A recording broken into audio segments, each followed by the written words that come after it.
watching DD India News Hour, India's voice to the world. I'm Preeti Kaur. Coming up in the next 1 hour. NDA leaders choose Prime Minister Narendra Modi as their leader, say he has clear vision for a developed India. INDI Alliance also gets together to chart out future course of action.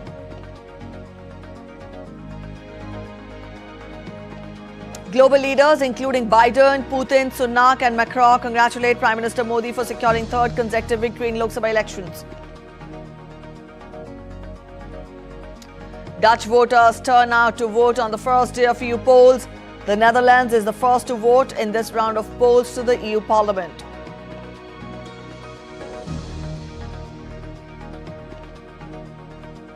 World leaders and veterans to gather in Normandy to mark the 80th anniversary of D-Day landings, when more than 150,000 Allied soldiers invaded France in a major turning point of the Second World War. In cricket, India eased past Ireland by 8 wickets to start their T20 World Cup campaign with a win.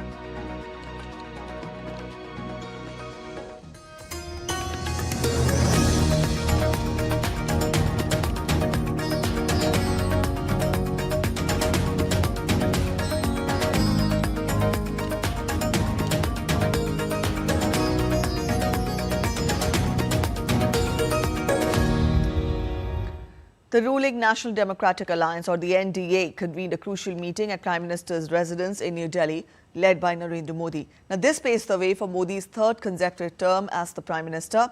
Also, in the opposition camp, the INDI bloc held a strategic meeting in New Delhi. The key leaders, including Congress President, deliberated on their future course of action, ultimately have to sit in opposition.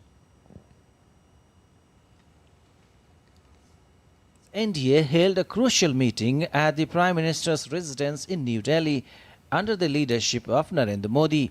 TDP Chief Chandrababu Naidu and JDU Chief Nitish Kumar were among the key NDA leaders who attended the meet. The ruling NDA secured a majority in the Lok Sabha elections on Tuesday. NDA bloc members shown confidence in Narendra Modi as their leader in the lower house of Indian Parliament. In the meeting, all leaders congratulated Prime Minister for his leadership and achievements. They appreciated Prime Minister's hard working and efforts in nation building. NDA partners said that the PM has a clear vision for Viksit Bharat and they are partners in this goal. They lauded the PM's role in increasing India's pride in the world. NDA leaders lauded PM's efforts towards poverty eradication and pledged to continue the good work. PM said this was a historic mandate for third consecutive government, which was last received in India 60 years back. Earlier in the day, PM Modi held a cabinet meeting with the outgoing ministers. He thanked his ministers for their hard work and dedication. A day after securing a thumping majority for the NDA, Prime Minister Narendra Modi handed in his resignation to President Draupadi Murmu, which was accepted. The President asked him to remain caretaker Prime Minister until the new government is formed. This step led to the dissolution of the 17 Lok Sabha, the lower house of the Indian Parliament. On the other hand, the opposition INDI bloc, which secured 234 parliamentary seats, held a meeting at the residence of Congress President in New Delhi to discuss the future course of action for the alliance. Syed Afsarul Hassan reporting for DD India. Following the INDI meeting in New Delhi, India's main opposition, Congress Party President Mallikarjun Kharge stated that the mandate given to his bloc is to safeguard the constitution and they will continue fighting for the cause. This is a mandate in defense of the constitution of India and against vice, unemployment and crony capitalism, and also to save democracy. All right, DD India correspondent Dibendu Model joins us with more. Dibendu, yesterday was a hectic day, but we saw NDA choose Prime Minister as their leader. Let us know the way forward. What do we expect the day to bring in for us? Well, good morning, Preeti. Of course, yesterday was the day just after the result was announced. A lot of permutation combination was being looked at both by the NDA bloc as well as by the India bloc. So, of course, the storm has settled for now because now it is very clear and evident of the fact that both now the NDA government is going to form government, and Prime Minister Narendra Modi is going to stake claim for the new government that will be formed, and the oath-taking ceremony will be by this weekend itself, is what we understand. But of course, what ahead now is that now that the India bloc has decided and has announced formally yesterday that they will not make any more efforts to form government, and they will sit in the opposition and act as a principal opposition. The NDA bloc is now clear and have received the letter of support from both the two of the major alliance partners, which is the TDP as well as the JDU. And now, therefore, Prime Minister Narendra Modi, after meeting with all the NDA MPs, elected MPs in Parliament tomorrow, he will be going to stake claim along with the alliance partners at the President House tomorrow, is what we are given to understand. What happens today is, of course, a lot of political meetings, perhaps within the BJP. Also, all the alliance partners of the NDA will have their own meeting to decide on the strategies to ensure that who gets what cabinet portfolios.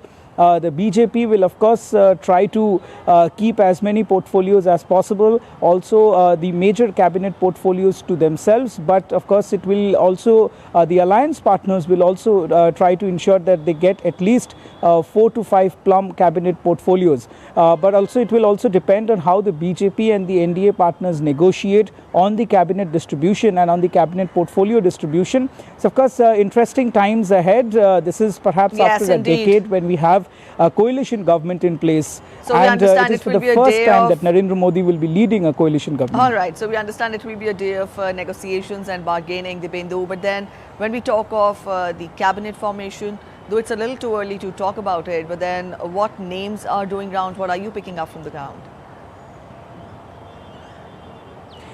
Well, Preeti, what we have been picking up from our sources is that the TDP is seeking at least 3 cabinet portfolios and 2 MOS portfolios. What the JDU is also seeking is at least 2 cabinet portfolios, 1 post of the speaker, and at least 1 MOS. Also, the LJP is seeking at least 2 cabinet berths, but what we are given to understand from our sources within the BJP is that it will perhaps only be Chirag Paswan that will be given a cabinet portfolio, while Jitan Ram Manjhi is also expected to be accommodated in the cabinet along with the RLD chief Jayant Chaudhary. These are some of the names of the alliance partners that will be accommodated in the cabinet. Apart from that, some of the big names of the BJP will of course be Amit Shah, Rajnath Singh, that will be taken into the cabinet. We are also remember, Preeti, a lot of sitting union ministers, at least 15 of them have lost. So of course, there are many portfolios that are left that are now vacant. So a lot of new faces in the cabinet will be accommodated, will be given place. But of course, the 2 top leaders, Rajnath Singh, of course, Piyush Goyal will also be accommodated. He has won from Mumbai. So he will also be given a very senior cabinet portfolio, is what we are given to understand. But of course, the ball is in the court of the newly elected Prime Minister. It is he and his team that will decide on who gets what portfolio. But of course, it will be clear by tomorrow evening on the distribution of the cabinet portfolio. Back to you, Preeti. All right, Dipendu, we leave it here. Thank you so much for joining in with those details. We'll come back to you again during the day. Thank you as of now. And Prime Minister Narendra Modi has thanked world leaders for congratulating him for securing a 3rd consecutive win in the recently held general elections. More than 75 world leaders have sent congratulatory messages to Prime Minister Narendra Modi for his electoral victory. Prime Minister Modi thanked Egypt's President Abdel Fattah al-Sisi on congratulating him for the election win and said that he looks forward to working with him to attain unprecedented heights in the years to come.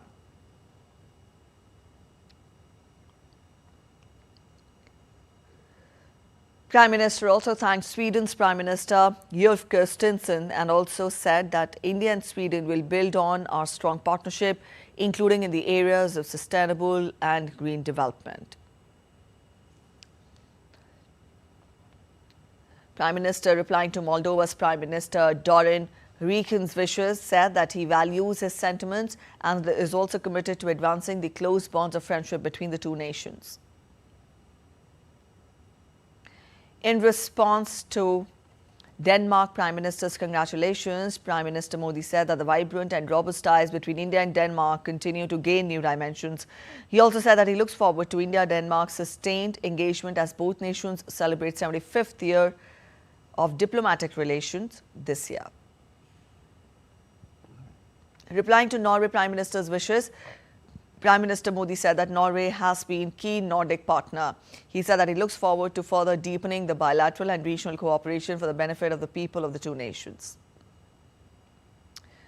The Prime Minister also thanked Tanzania's President Suluhu Samia and said that he looks forward to working with her for the benefit of the people of the two nations.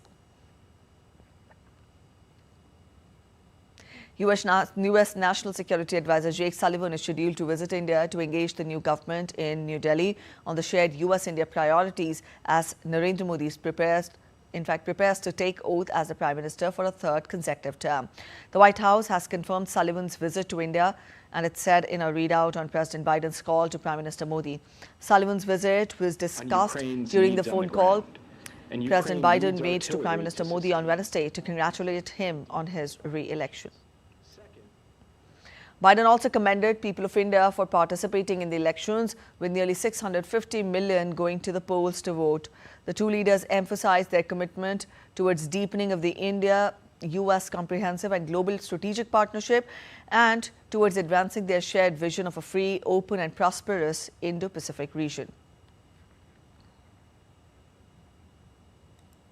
Today is BIMSTEC Day. On this occasion, External Affairs Minister Dr. S. Jaishankar, in a social media post on X, reiterated India's commitment to achieve shared prosperity through a resilient and open BIMSTEC region.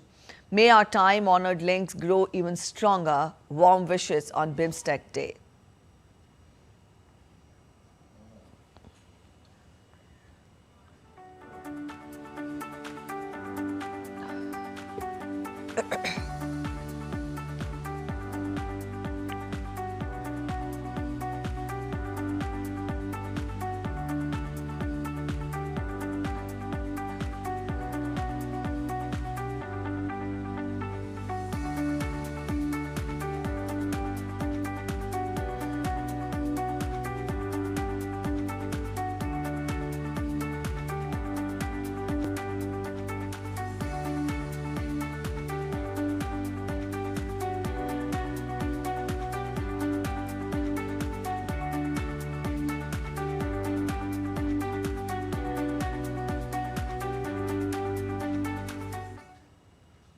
You're watching DD India News. We're heading for a short break, but after the break, Armed Forces Command Hospital, Chandi Mandir harvests pancreas for organ transplant. First ever pancreas transplant procedure performed in the Armed Forces. In Sri Lanka, at least 30 people died due to extreme rains and floods that have devastated the island nation since May 15th. European Union's Copernicus Climate Change Service observed that May 2024 was the warmest May on record globally, with the global average surface air temperature 0.65 degrees Celsius above the 1991-2020 average.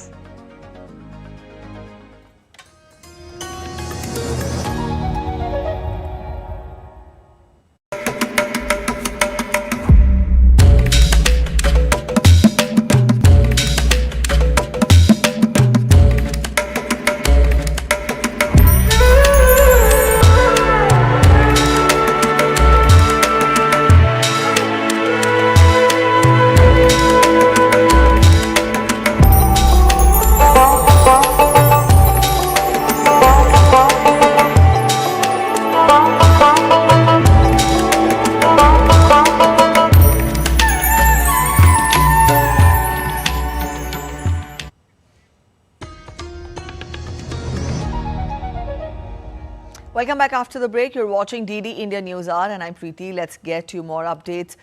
We'll get you updates from the Indian state of Odisha now. The Bharatiya Janata Party is all set to form its maiden government in Odisha.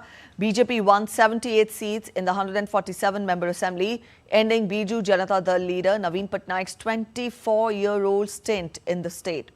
Patnaik's BJD secured 51 seats, far behind the majority mark of 74. Now, this would be the first time BJP government in Odisha's political history will be forming the government. BJD had governed the state for 5 consecutive terms. Earlier on Wednesday, Naveen Patnaik had resigned as the Chief Minister and submitted his resignation to the Governor. In a first for any armed forces medical institution, specialists at the Command Hospital in Chandi Mandir in the North Indian Union Territory of Chandigarh performed successful pancreas and kidney harvest from a brain-dead patient on 5th of June. The organs were harvested from the father of a serving soldier from the 14th Punjab Regiment who consented for the cause. While kidney harvest has been undertaken in the past, this is for the first time in the history of the armed forces that pancreas has been harvested for the organ transplantation. The organ retrieval surgery involved an 8 to 9 hour long marathon procedure. The organs were successfully transplanted in a medical student admitted to Postgraduate Institute of Medical Education and Research in Chandigarh, who was suffering from diabetes and fighting with kidney failure, giving him a new lease of life. It also ushers a ray of hope to the millions of the countrymen requiring pancreas transplantation.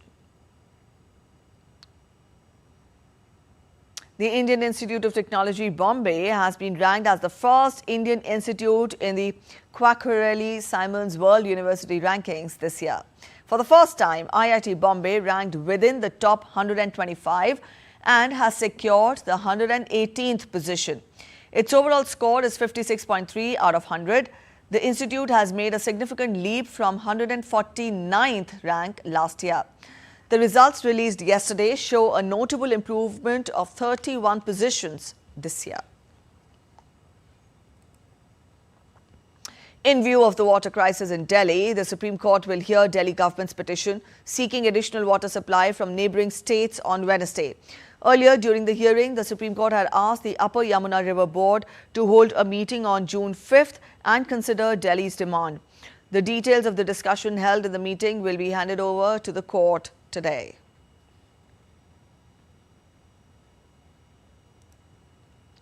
In weather updates, northeastern region of India is facing intense weather with several states witnessing flooding and heavy rainfall.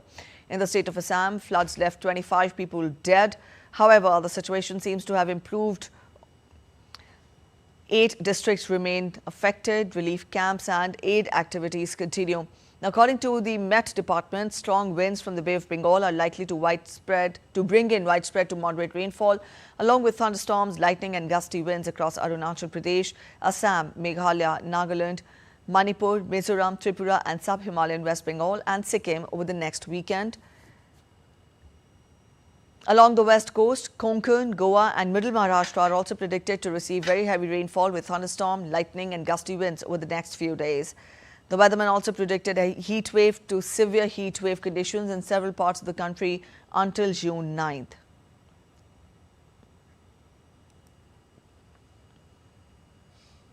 In Sri Lanka, at least 30 people have died due to extreme rains and floods that have devastated the island nation since 15th of May. The deaths have been reported from 10 districts, including the capital Colombo, where torrential rains exceeding 300 millimeters caused flash floods, fallen trees, high winds, lightning and earth slips. The Disaster Management Center has issued flood warnings for the basins of several rivers from different districts as more rains and high winds are expected. Earlier on Monday, Sri Lanka closed schools as heavy rain triggered floods and mudslides in many parts of the island nation.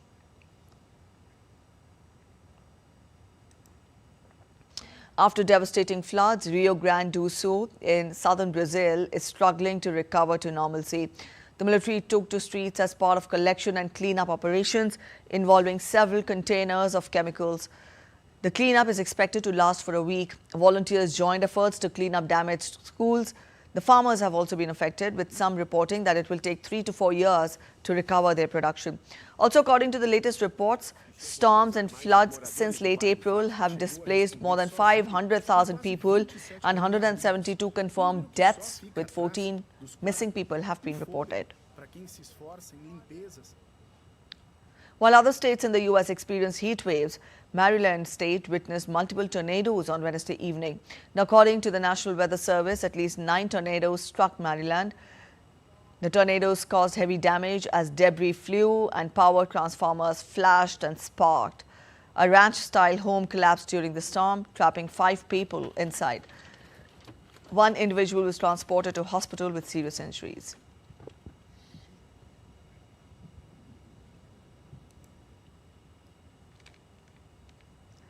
UN Secretary General Antonio Guterres said on Wednesday that countries must confront not just the fossil fuel industry, but also companies that support efforts to obstruct climate action.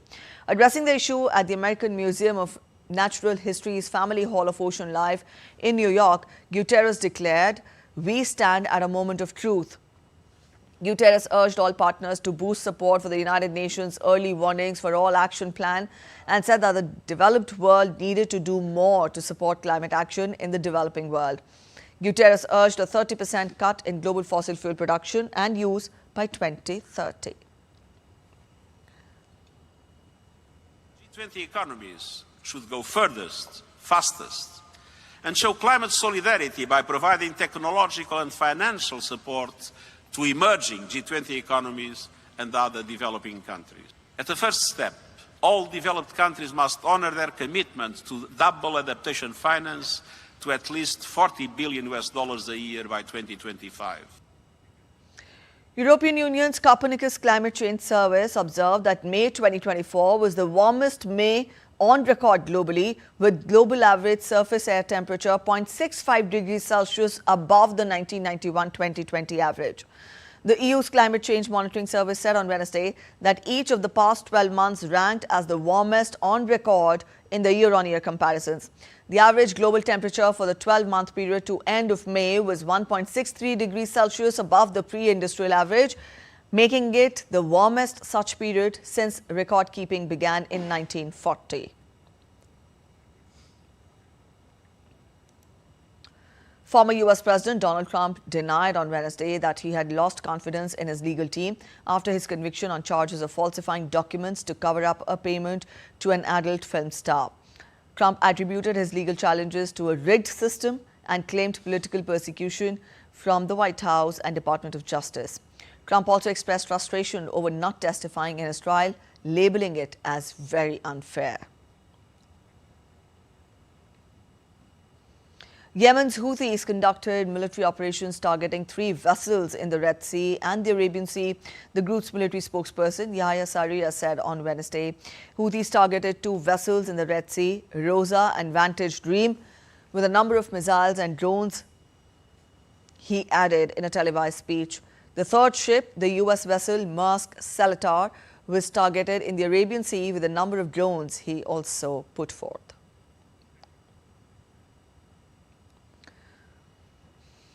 The U.S. State Department has approved the sale to Taiwan of F-16 fighter jets, spare and repair parts for an estimated $80 million, the Pentagon's Defense Security Cooperation Agency said on Wednesday. In a statement, Pentagon's Defense Security Cooperation Agency said that the sale will help improve the security of the recipient and assist in maintaining political stability, military balance and economic progress in the region. Taiwan's defense ministry thanked the United States and said the sale would boost combat and defense needs of its air force. The ministry said sale would be finalized in July. North Korean defectors and activists in South Korea launched balloons carrying leaflets with anti-Pyongyang messages towards North Korea and escalating tensions. South Korean activists said on Thursday that they had sent 10 balloons carrying about 200,000 leaflets, $2,000 in $1 bills, and USB drives containing K-pop music and dramas that were released in the border city of Pokyon. The group denounced North Korean leader Kim Jong-un for not offering an apology after sending balloons with trash over the South, bringing the worst humiliation and shame to our 50 million people. North Korea said on Sunday that it would stop sending balloons carrying trash over the border to South Korea, but vowed to resume the practice if anti-North Korean leaflets are flown over again from the South. Free North Korea! Britain's opposition Labour Party accused Prime Minister Rishi Sunak on Wednesday of lying in a pre-election debate when he said that Labour would increase taxes by £2,000 for each family.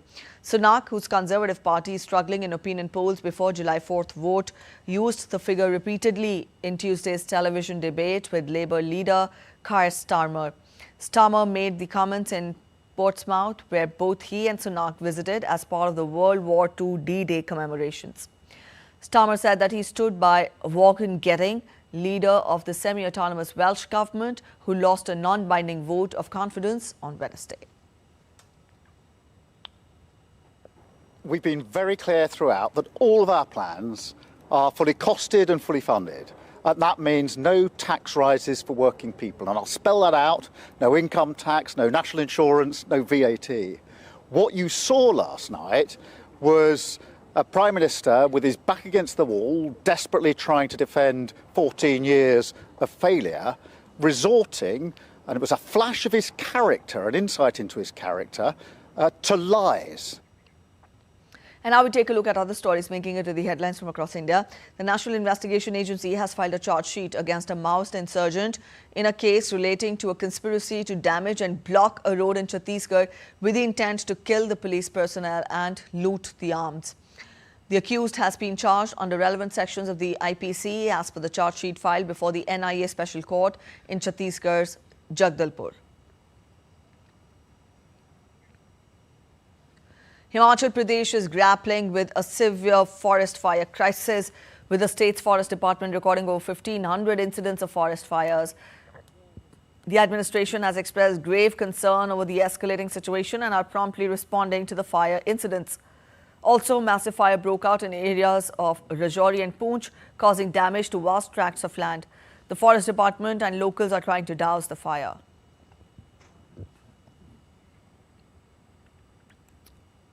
In a groundbreaking initiative aimed at promoting environmental sustainability in Jammu and Kashmir, the Vaishno Devi Shrine Board has introduced an eco-friendly practice of distributing plants as souvenirs to devotees on the World Environment Day. The Chief Executive Officer, Anshul Garg, inaugurating a saplings outlet, namely Vaishnavi Vatika at Niharika Complex of the Shrine Board at Katra.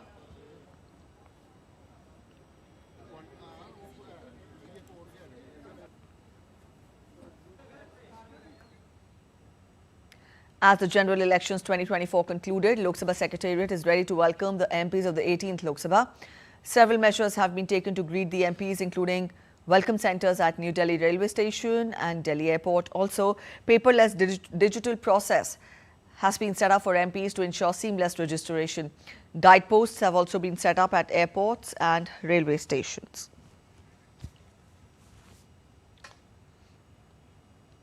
You're watching DD India News Hour. We're heading for a short break, but after the break, Dutch voters turn out to vote on the first day of EU polls. British veterans remember D-Day and pay tribute to the fallen comrades.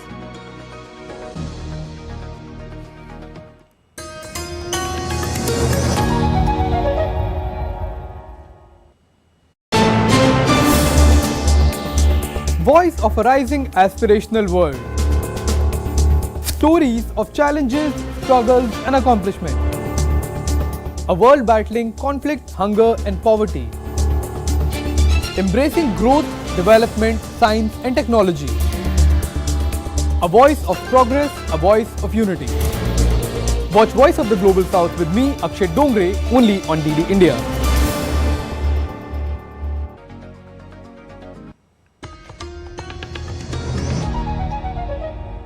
Welcome back after the break. You're watching DD India News Hour. A quick relook at the top stories once again. Global leaders including Biden, Putin, Sunak and Macron congratulate Prime Minister Modi for securing third consecutive victory in the Lok Sabha elections. World leaders and veterans to gather in Normandy to mark the 80th anniversary of the D-Day landings, when more than 150,000 Allied soldiers invaded France in a major turning point of the Second World War. In cricket, India eased past Ireland by 8 wickets to start their T20 World Cup campaign with a win. Voters in the European Union are set to elect lawmakers in an election from 6th to 9th of June for the bloc's parliament that will have a wide impact across the European Union and beyond. The voting kicked off today at different times depending on the country. Voting starts on Thursday, that is today, in the Netherlands, which is first to vote in this round of polls, followed by Ireland and Malta on the following day, and Latvia and Slovakia on Saturday. The remaining EU member states will vote on June 9th, that is Sunday. Results are expected to be announced later that evening. Around 370 million citizens across 27 member states of the EU are eligible to vote. Voters will be selecting 720 members of the European Parliament, and seats are allocated according to each country's population size. Veterans and world leaders are meeting in Normandy on Thursday to mark the 80th anniversary of the June 6, 1944 D-Day landings, being marked by events in France and the United Kingdom. Let's take a look. 80 years on, British veterans who served on D-Day paid tribute to fellow troops at a ceremony on Wednesday to remember their service. Wednesday was the first of the 2 days of commemorative events taking place in both Britain and France. On Wednesday evening, crowds watched a spectacular drone light show in Portsmouth. King Charles, Queen Camilla, Prince William and Prime Minister Rishi Sunak were all at the event, meeting World War II veterans and commemorating their bravery 80 years ago. King Charles called on people to live up to the freedom that Allied soldiers died for, paying tribute to them and to surviving veterans. The stories of courage, resilience and solidarity which we have heard today and throughout our lives cannot fail to move us, to inspire us and to remind us of what we owe to that great wartime generation. Prince William said he was deeply honored to be joined by guests at the ceremony who had helped fight against tyranny. Too many never returned. They remain in some corner of a foreign field that is forever England. We will always remember those who served and those who waved them off. Today we remember the bravery of those who crossed this sea to liberate Europe. Those who ensured that Operation Overlord was a success. And those who waited for their safe return. Earlier in the day, crowds gathered near Sannerville, Normandy, to watch a large-scale parachute reenactment of the Allied liberation of the region. The ceremony included a flypast by 2 Dakota aircrafts, as well as interviews with veterans. On the other side of the English Channel, French President Emmanuel Macron attended events in Brittany and Normandy, where he honored the veterans who fought on 6 June 1944 and paid tribute to those who had died. The summer of 1944 saw 13,000 civilians dead, gone during the battle where the fate of the world was at stake.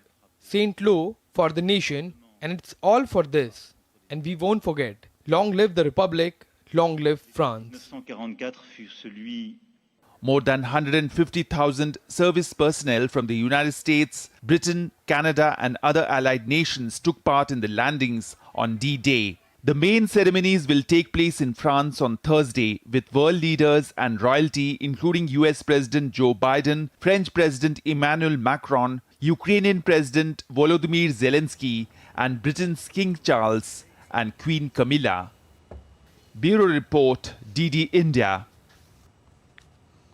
Russian President Vladimir Putin on Wednesday cautioned the West that Russia could use all available means to defend itself if its sovereignty or territorial integrity were threatened.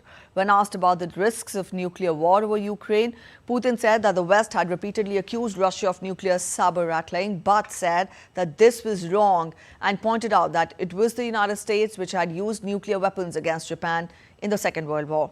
Speaking to senior editors of international news agencies in St. Petersburg, he said that Russia's nuclear doctrine permits such weapons to be used in response to a number of threats and added that Russia has no plans to attack NATO member states.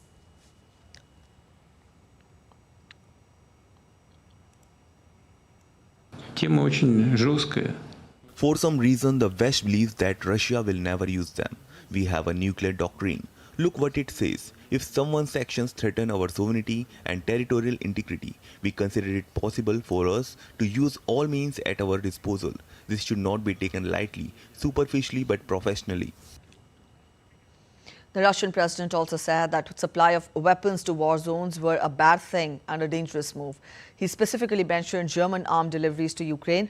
The German tanks on the battlefield in Ukraine came as a moral, ethical shock in Russia, he said. Putin went on to say that if German-supplied missiles ever strike targets on the Russian territory, this would ultimately destroy bilateral relations.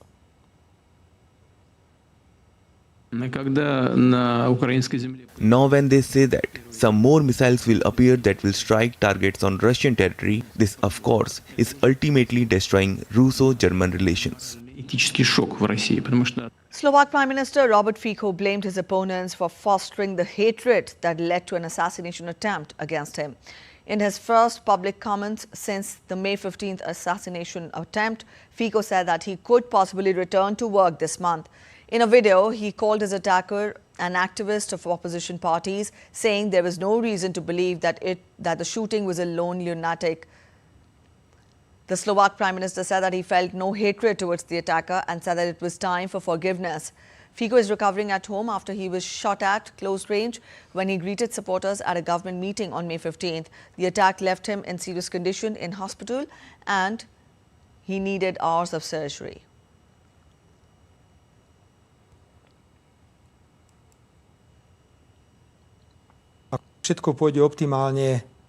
If everything goes as planned, I could gradually return to work at the turn of June and July. It's time for me to take the first move, and that is forgiveness. I feel no hatred towards the stranger who shot me. I will not take any legal action against him, nor will I seek damages compensation. In the end, it is evident that he was only a messenger of evil and political hatred, which the politically unsuccessful and frustrated opposition developed in Slovakia. Asian shares gained on Thursday on rising expectations that the US Federal Reserve will likely cut interest rates in September, while the euro advanced ahead of the European Central Bank policy meeting, where a rate cut is widely expected. MSCI's broadest index of Asia-Pacific shares outside Japan was 1.14% higher, led by tech stocks. The index was on course for a 2.7% gain in the week and snap its two-week losing streak. Japan's Nikkei rose 1%. China stocks also gained, with the blue chip index up 0.38%, while Hong Kong's Hang Seng index added 0.81%. Let's get you an update on the Indian markets now. BSE Sensex and Nifty, the Indian equity benchmark indices, have surged in opening trade on Thursday. Nifty reclaimed 22,800 points, and also Sensex is up by 650 points. Among the sectors, except FMCG and pharma, all other indices are trading in the green, with capital goods, oil and gas, power and realty up 3 to 5%. SBI, NTPC, Coal India are the top gainers.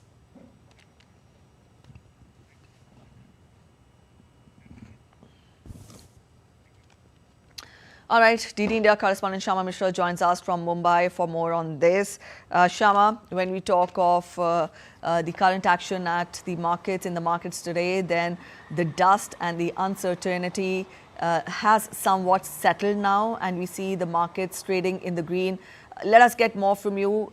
Is this short-lived, or for how long do we expect this to continue? Well, Preeti, we have been talking about how the markets came out of the euphoria of the exit polls and faced the reality on Tuesday. And by Tuesday evening, we did see some major announcements, important announcements, that NDA for the third consecutive time will be forming the government. Since then, we are seeing that markets are trading in green, and currently Sensex is up 75,200, and that is almost more than 1%. Even Nifty is trading at 22,800 plus, so that is also about 1% up. Here we are understanding that the traders, the market is trading cautiously right now because till the government is formed, till the swearing in ceremony is done, it will be cautious trading. and there can be some volatility. However, after what we saw from the exit polls, the markets had rallied. We are not seeing that kind of rally, but yes, it will be in green because markets have got that satisfaction, markets have got that confidence in them that there will be stability, there will be continuity for the next 5 years, and there are also news going on, reports going on that the swearing-in ceremony would be taking place on 8th of June. So markets are counting on that as well, and there are so many factors, so many domestic factors to which markets are actually reacting to green.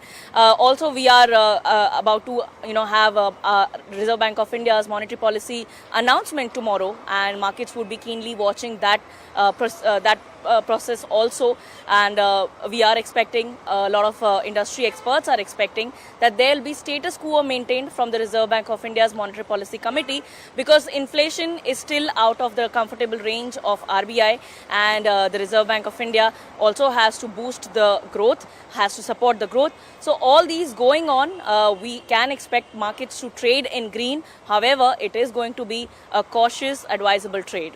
All right, cautious, advisable trade is the word of advice to our investors. But then, Shama, we tell our viewers that FMCG, realty, power, oil and gas, these were the sectors which performed, with regard to the Sensex trading in the green. Now, let us get more from you as to would these sectors continue to be good performance during this good run, or do we expect some changes? Any word of caution for the investors from your side? Experts are saying all words of caution over here right now.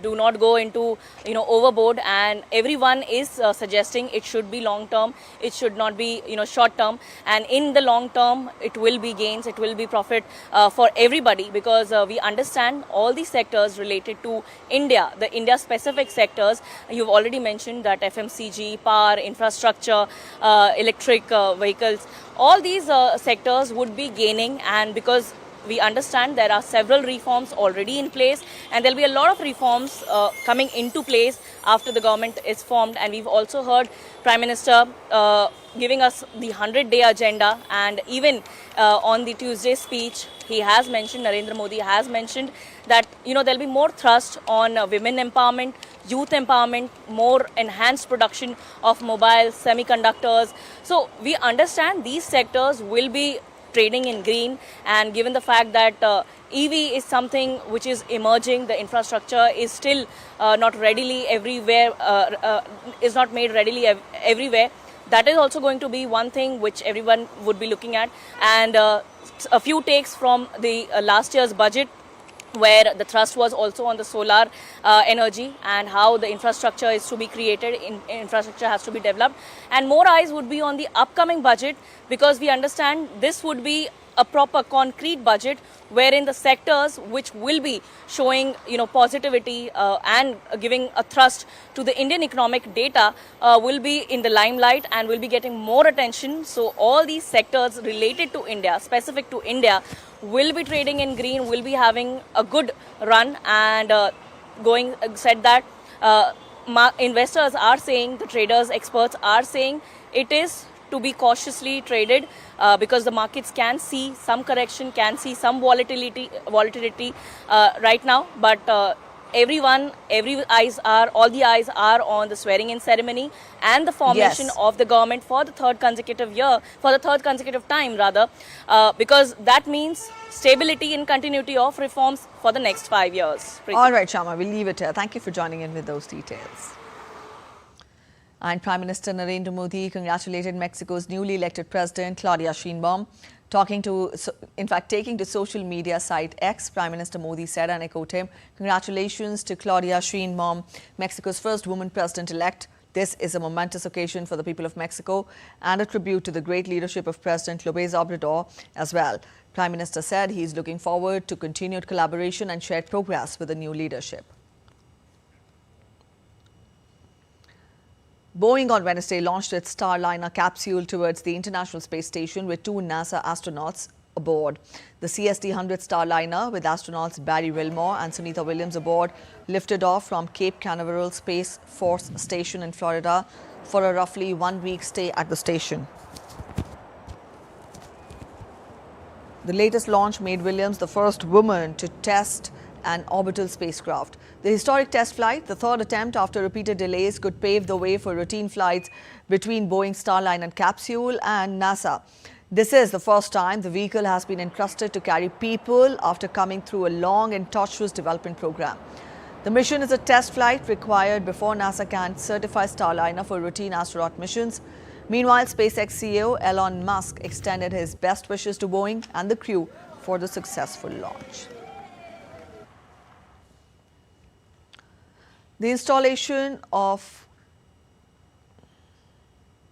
the largest digital camera for optical astronomy in northern Chile is set to enhance our understanding of dark energy, dark matter, and potential space threats. Take a look at this report.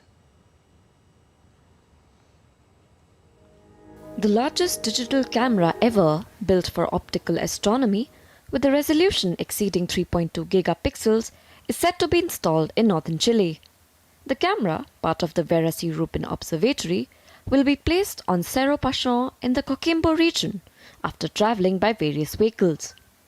Stuart Corder, the Chief Science Officer of the Aura Association, which operates the observatory, stated that all necessary equipment is ready for installation. So Vera Rubin will really help us understand what really most of the universe is made of in general. And then there are a variety of other topics that we'll study, including things like potentially Earth-crashing asteroids and nearby stars and planets near to the sun. The Rubin Observatory consists of an 8-meter wide field telescope, the camera, and a data processing system. It will collect approximately 20 terabytes of data per night and produce a catalog database of 15 petabytes over its 10-year exploration. But I mean, I think in the grand scale, I mean, for me, to think as an astronomer, as an astrophysicist, we don't really understand. I mean, dark matter and dark energy are names we give to things because we don't really know what they are. The primary focus of the exploration is to study dark energy, dark matter, and potential threats to Earth from celestial bodies. With investments from 47 US institutions and 3 international affiliates, Chile has become a key location for astronomical research due to its clear skies in the Atacama Desert.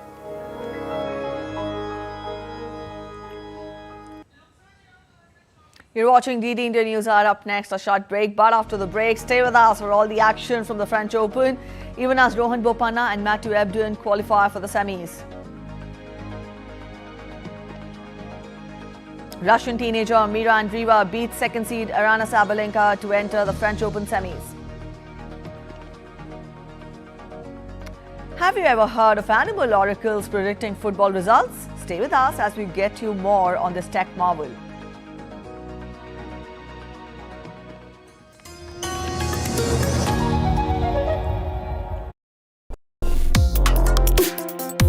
Complex issues, hidden agendas, twists and turns, strategic games. We think all dots are linked. We just need to connect them. Join me every week as I connect the dots to unravel hidden designs in statecraft, mysteries, and decode issues that matter to you. Watch Connecting the Dots with me at these times on DD India.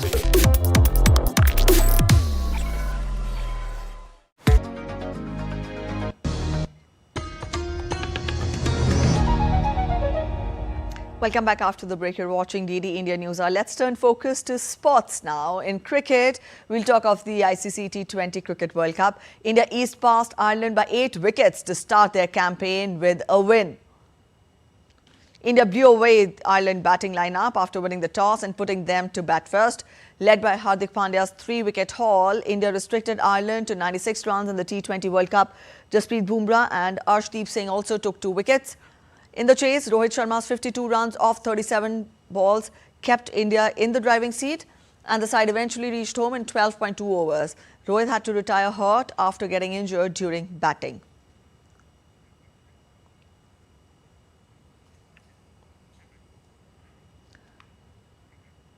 All right, DD India's correspondent Tapas Bhattacharya joins us from New York. Tapas, Rohit Sharma's side dismissed Ireland for 96 runs in 16 overs, showing exceptionally well bowling performance.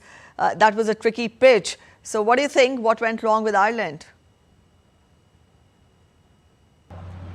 Right.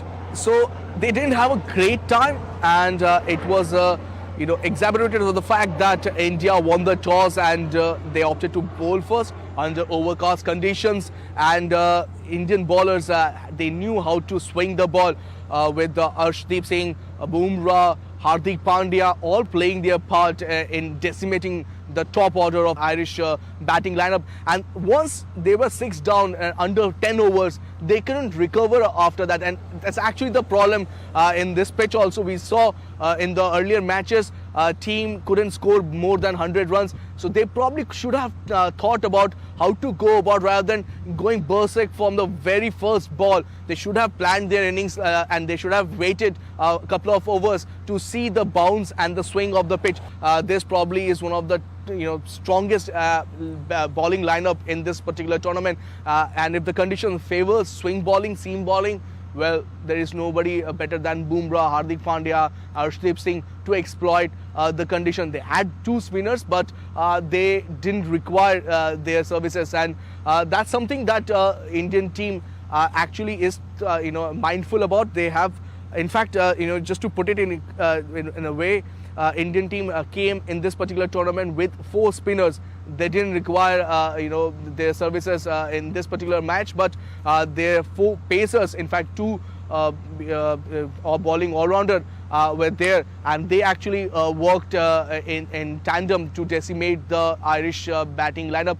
The bowling, they started off very well, got the prize wicket of Virat Kohli, but it was they didn't have that extra class to dislodge, let's say, Rohit Sharma, Rishabh Pant, and make inroad in that Indian batting lineup. So that's one reason. And if they really need to, go further in this particular tournament, they really need to bring their A game forward to make an impact on this particular ICC T20 World Cup in America and West Indies. DD India correspondent Tapas also spoke to the elated fans post the match, that is India versus Ireland match. Fans also expressed excitement ahead of the ultimate India-Pakistan showdown on 9th of June. Let's listen in. It's a clinical performance by Team India in their first match against Ireland in the ICC T20 World Cup in New York. I have with me some of the fans. So, match was amazing, but it looked like a one-sided match. There was much Ireland could do. I didn't expect anything else, really. India's very strong team came into this World Cup very strong. I was hoping for full 40 overs, but, a win is a win. I'm happy with it. And here in New York, great weather. Can't ask for more. What about you, sir? You saw Rohit. He played exceptionally well. Hardik Pandya also played his part, isn't it? Yeah, he bowled in his right area, so he did his job as a bowler, what is expected. So I think it was, like you said, it's a one-sided game. Wish it would have been a little bit better, but at the end, India won, so that's what we came here to see. India Pakistan, that's going to be a very cliffhanger, isn't it? Yeah, we are exciting for that match, and we are hosting a huge party at our home and inviting people, and we're going to have the fun. Yeah. What about you? You guys are all looking forward to India's match against Pakistan? Definitely. Yeah. We have ordered a big TV. We are hosting a party for India versus Pakistan. Yeah, no, this is a perfect match to start with. We wanted more action, but it's okay. I think we're going to have more action coming. So we're going to be back again, right? Absolutely. Fantastic. Team India. Go India. Wonderful stadium, and it's beautiful to be in New York at this time. It was a great match. It was quick though, but India beat them very quick, but it was a great match and we enjoyed it so much. Yeah. Now, same thing, it's very exciting to see this much crowd in New York, and we are really happy to have a stadium over here at New York. Really proud of India and all the ICC and BCCI to make all this effort to make this ground so successful. Thank you. That's what everybody is talking about here. India-Ireland is a bit of an appetizer. Everybody is looking forward to that India-Pakistan match. With cameras and Jayashankar, this is Tapas Bhattacharya for GD India from New York. Not just cricket, but India shone on the tennis courts as well. Rohan Bopanna and Matthew Ebden qualified for the French Open 2024 semi-finals after a 7-6, 5-7, 6-1 victory against the Belgian duo of Sander Gilles and Joran Vliegen on Thursday. Mopana and Ebden won the first set 7-6 but could not manage to finish the match in straight sets after losing 5-7 in the second. They will face the 11th-seeded Italian pair of Simone Bolelli and Andrea Vavazzori in the semis in what will be a rematch of this year's Australian Open final. Second seed Aryna Sabalenka was sent crashing out of the French Open after a shocking quarterfinal loss to Russian teenager Mira Andreeva on Wednesday. Having won her last two meetings with Andreeva comfortably, Belarusian Sabalenka wasted little time getting to work as she cranked up her big shots to go ahead 3-1 before her serve came undone in the opening set. However, Sabalenka was hampered by illness throughout the contest. A suddenly out-of-sorts Sabalenka called the trainer out and had medication for illness after the 17-year-old Andreeva surged to a 5-3 lead and sensed a real opportunity to cause a massive upset on the big stage. It's the end of an era in Indian football on Thursday when Sunil Chhetri will lead the Indian football team for one last time before bringing the curtains down on his 19-year-long illustrious career. The 39-year-old will sign off from the international stage by leading the Indian team against Kuwait for one final time in the high-stakes World Cup 2026 qualifier. Chhetri had made the announcement on May 16th and all eyes are on the Kuwait game as fans turn up to see the legendary striker in India colours in for the last time. With their final group game coming up against the mighty Qatar, it is a must-win situation for India as they look to keep their World Cup hopes alive. Animal oracles predicting football results are nothing new, but one university in Germany has gone for a different approach ahead of the upcoming European Football Championship. Using E. coli bacteria grown in petri dishes made to resemble football pitches, microbiologist Markus Egert believes that his little organisms will become the viral new trend for foreseeing football results. The E. coli bacteria so far are favouring hosts Germany for their opening match against Scotland. Egert says that the bacteria could also be used to predict other matches. Whether or not the gut feeling of the bacteria will prove right will be seen once the ball drops for the opening match on June 14th in Munich. Let's get you a heartwarming video surfaced from Indiana, United States, where a dog that had been lost for nearly 2 years reunited with its owner. The Fort Wayne Animal Care and Control reunited Loki with its owner, Samantha Power, after scanning a microchip on the dog.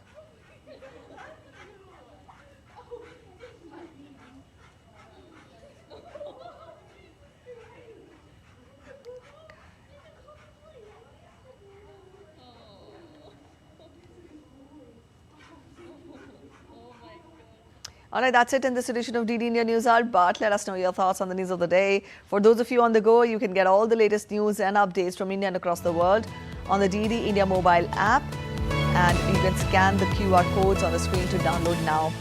We'll be back with more news as it breaks here on DD India. I'm Preeti Kaur signing off, and from all of us here in Delhi, thanks for watching DD India News Hour.